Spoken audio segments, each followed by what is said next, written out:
Red Dead Redemption first dropped in 2010, we all thought we knew this story. Former outlaw hunts his old gang, pays his dues trying to be a good man. But Red Dead Redemption 2 flipped the script. It didn't just tell us how it ended, it made us question the why. One blocks the bridge to paradise and the other prefers hell over crossing it ever again. This is about a dream collapsing under its own weight, about people who believed in something for far too long, and how slowly even the decay got to them, and the small little world they've been living in. Dutch Van der Linde once stood for something, at least he once did. Freedom, dignity, living outside a corrupt system. Like any other protagonist, you can't fight nature, as he once said as he plumped back from a cliff. But back in the second game, we see the man before the fall, charming, intelligent, even poetic. The tragedy lies in his belief, his own myth, and how even once he was charmed by the idea of a different world. And the people around him, well, Arthur and Hosea, even John, they all believed it too. As they watched the storm wash away the rest of Dutch's sanity. But the cracks were already there. Even in the first game, Dutch tells John, we can't always fight nature, John. We can't fight change, we can't fight nothing.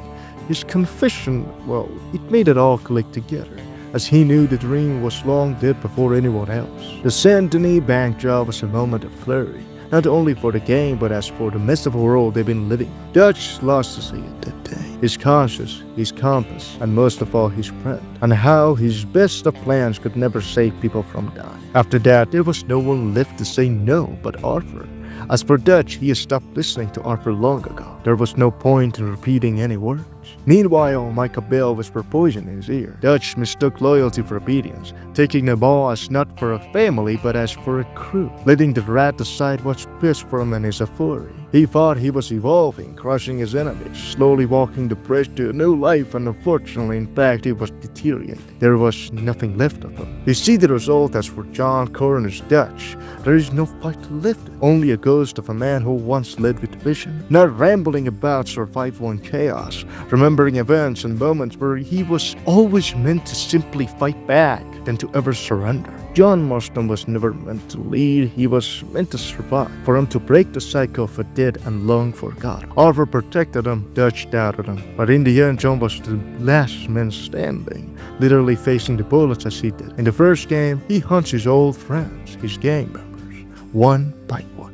Bill Williamson, Javier Escuela, even Dutch himself, his father figure, plus the visionary mentor as we all know him as. It wasn't revenge, it was closure. It was the burial of a world he once knew, and when he was ready to die with. By the time we play the first game, the gang isn't dying, it's already dead. We're just picking up pieces, leftovers of those who've been eaten alive by the cold and brutal Old West. Arthur Morgan did in fact die a good man, dying to be something better, someone better, even though he only got enough left in him for a final farewell. With his final breaths, he told John to run, to live, to protect what's his family, his people. And in a twisted way, Dutch listened. In the epilogue, when John and Sadie confront Micah, Dutch shoots Micah, then walks away without a word. His expression is numb and stripped of all emotion, leaving John to the body of Micah and the rest of the money and the gold in storage. This raises a question. Why? Because by then he knew it was over. The gang, the dream, the myth. The real Dutch Van der Linde died the moment he chose pride over family, and how he became a shell of who he used to be. In the end, it was never about freedom nor a vision. It was about denial. As for the gang and its members, Dutch denied the world had changed. Arthur denied he was lost. John denied he could not outrun the past. And Jack, you learned that no matter how far you run, the blood follows. The Van der Linde gang was doomed from the start, but their victory and their story lives on. The hearts and deep motivations of every character, and the on-par writing of a masterful masterclass in video game history.